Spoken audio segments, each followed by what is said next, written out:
Buon pomeriggio a tutti, qui da Radio Rossonera, il 28 dicembre del 2023. Torniamo in compagnia di Carlo Pellegatti per questo filo rossonero delle feste, Carlo, ma essendo a 2 giorni dalla partita, in realtà siamo ben dentro la stagione. Carlo, buon pomeriggio. Sì, buon pomeriggio a tutti. Carlo, allora, 2 giorni da Sassuolo, da Milan-Sassuolo, anzi, di sabato alle 18 a San Siro, a pochi giorni in realtà da Salerno. In realtà è come se fosse una settimana classica, ma c'è stato Natale e sembra che sia passato tanto tempo. Ma in realtà, se ci giriamo dietro, c'è Salerno, tra poco ci sarà il Sassuolo, ci sono i primi movimenti di mercato dai prossimi giorni, soprattutto per quanto riguarda la difesa, visto che insomma, Tomori abbiamo visto, abbiamo confermato il lungo stop e quindi i difensori centrali sono finiti e quindi bisogna prenderli sul mercato. Ma i temi sono tantissimi perché hai parlato di una settimana, ma all'inizio di questa settimana, non inizio, quando è iniziato tutto, cioè il post Salerno, e sono stati giorni molto delicati. Io non ho mai pensato che mandassero via Pioli perché questa non me l'hanno mai fatto pensare. Sono Pate, pur considerato un eccellente allenatore, forse viene ritenuto un po' prematura la sua candidatura, quindi si va avanti con Pioli. Io mi auguro che si vada avanti con Pioli fino alla fine della stagione, perché andando avanti con Pioli fino alla fine della stagione vuol dire che i risultati aiutano Pioli a rimanere lì fino alla fine della stagione, e se i risultati sono positivi sono contento perché sono tifoso del Milan. Quindi chiaro che il discorso infortuni, se dobbiamo parlarne, uso un aggettivo, decidi tu se è forte o no, ma normale direi, insopportabili, cioè veramente stiamo attraversando una fase storica, cioè i figli dei figli e i nonni, eccetera, dal 1899 una cosa del genere non era mai successa. Anche quando tu vai, un qualsiasi cosa grave della storia, sei testimone della storia. Qui siamo testimoni della storia incredibile, cioè fuori da ogni norma umana, o meglio calcistica. Detto questo, speriamo che qualcosa cambi e che vengano i risultati. Soprattutto vedere una squadra bella, reattiva e che giochi tutti i 90 minuti, non solo il primo tempo. A proposito di questo, Carlo, da Milanello arrivano notizie buone e non buone, ovvero Jovic sembra che magari stringendo i denti potremmo anche portarlo per la panchina, o quantomeno ha avuto qualche allenamento differenziato negli ultimi giorni. Musa prosegue invece l'allenamento differenziato. Jovic sarà a disposizione di Pioli, lo diciamo belli sicuri. Ho superato anche il test di oggi, personalizzato ma sul campo. Un conto è personalizzato in palestra, un conto sul campo. Quindi buona notizia. Musa, mi avevano detto a suo tempo no a Salerno, speranze di recuperarlo contro il Sassuolo. E invece probabilmente lo rivedremo a disposizione, poi deciderà se l'allenatore contro l'Empoli. Ironie sul fatto dell'affaticamento, eccetera, possiamo anche dire serenamente che ci auguriamo che non parlino più di affaticamento, perché secondo me è un'ulteriore presa in giro. Dicono cos'ha? Lesione? Non lesione? Perché affaticamento diventa una cosa, Sì, vuol dire tutto, vuol dire niente alla fine. quasi una farsa, cioè non facciamoci, già è una situazione drammatica, già è una situazione brutta, che non diventi una situazione ridicola. A proposito invece, Carlo, di presenti e assenti, in realtà è tutto il resto della nostra formazione abbastanza confermata. Pensi più Teo centrale? Sì, si affida ai pretoriani, si affida, ma ha ragione Pioli. In questo momento lanciare i Simici, Bartesaghi, se non l'ultimo quarto d'ora o necessità, la Milan è un po' in difficoltà e quindi non li aiuti. Quindi si va su Teo centrale, Florenzi a sinistra. Speriamo che l'emergenza Teo sia l'ultima volta. Settimana prossima dovrebbe arrivare Gabbia e poi vedremo se ci sono possibilità, non diciamo né buone né cattive, per quello che riguarda l'Anglais o un altro difensore centrale. Stiamo sempre sul mercato, così anticipiamo la tua domanda e siamo più lineari.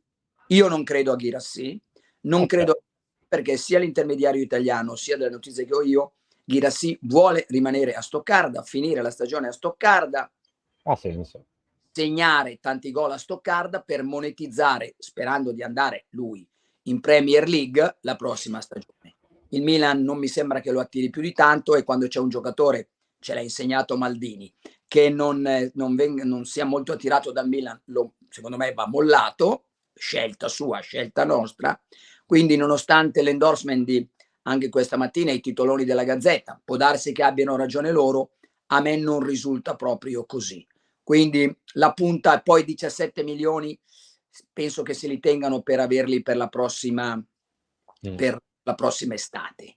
Il centrocampista può darsi, cercano magari, questa siamo nella fascia opportunità, un centrocampista alla che sì, cioè fisicato, ma soprattutto cercano, ed ecco il ricordo di Van Bommel, un giocatore carismatico.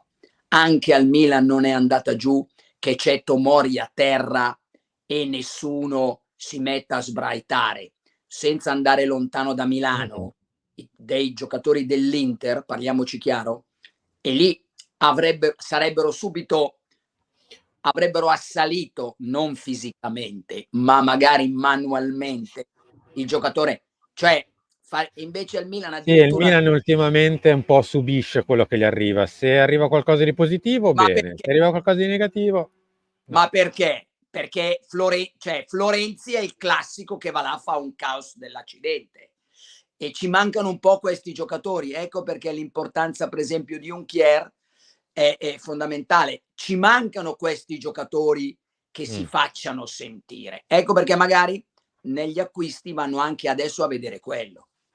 Non semplice, visto che il mercato di gennaio un giocatore pronto subito non è semplicissimo da trovare. Ma tra il carismatico e il non prontissimo vanno a prendere il carismatico, ecco, come idea. Ok. L'ultima cosa che ti chiedo, Carlo, è invece per quanto riguarda il nostro prossimissimo futuro, cioè Milan-Sassuolo. Della partita di Salerno c'è una cosa che proprio non vuoi assolutamente vedere? La mollezza del secondo tempo. Può, e la mancanza di killer instinct nel primo. Cioè, forza. Ti viene voglia di dire dai, ecco, questo è l'atteggiamento. Che è un po' quello che abbiamo vissuto a Lecce, che abbiamo vissuto a Napoli, cioè... Giocatore di tennis, se io nelle partite, io al mio livello, con il mio cuffia dei rotatori, che è quella che è, giocassi così, no, io sto lì, là mi arrabbio, la racchetta ogni tanto la butto via. Ancora oggi gioco alla 1, alle 2, un po' di fuoco. puff! Adesso non si... cioè, cosa vuol dire buttar via la racchetta? Vuol dire che uno si arrabbia. All'1 di una partita di allenamento mi girano le scatole. Ecco, Un po' quello che aveva detto Pioli a inizio avventura, cioè che questa squadra perdere o pareggiare o vincere più o meno sembrava la stessa cosa. quella roba lì, forse sì. Volevo 2 punti velocemente Dimmi, per Carlo. concludere. Il primo, senza vergogna te lo dico. Te lo dico senza vergogna, ma sto attento se tu tiri la bocca o no, guarda che sto... Ok, vai. Guardiola ha detto che ha finito la sua avventura.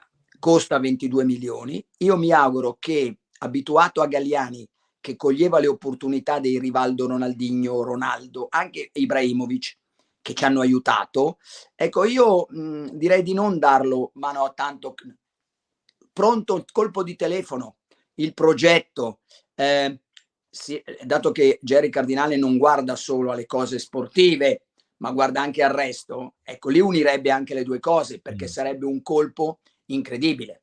Io firmerei di prendere Guardiola e sono un attaccante. Ok. Cioè, Sì. come concetto. Ecco. E poi, sempre per Jerry Cardinale, magari ne parliamo la prossima volta quando lo riterrai opportuno, ho qualche notizia sul discorso arabo. E tutto nasce, e non dico altro, poi così teniamo dalla parola patto sociale. E quando lo... Prego? Va bene, ok. Il prossimo appuntamento ricominciamo da qui, dal patto sociale, Jerry Cardinale, possibili investitori arabi, eccetera, eccetera. Esatto. Ok. Carlo, grazie. Noi ci ritroviamo sabato sera da San Siro con il post partita. Diciamo a tutti che quindi la puntata del Pelle Rossonera salta questa settimana. Esattamente, domani non ci sarà, ma ci sarà il tuo intervento nel post e poi la settimana prossima si ritorna come al classico, quindi con tutti gli appuntamenti normali di settimana. D'altronde non si finisce mai di giocare, caro Carlo. Esatto, un abbraccio a tutti. Un abbraccio a te, un abbraccio a tutti voi, ci ritroviamo domani mattina con Mattino Milan delle 10, tutti gli appuntamenti che ci lanceranno poi la conferenza stampa di Pioli e via via tutti gli appuntamenti per Milan Sassuolo. Grazie a tutti e buona serata. Arrivederci.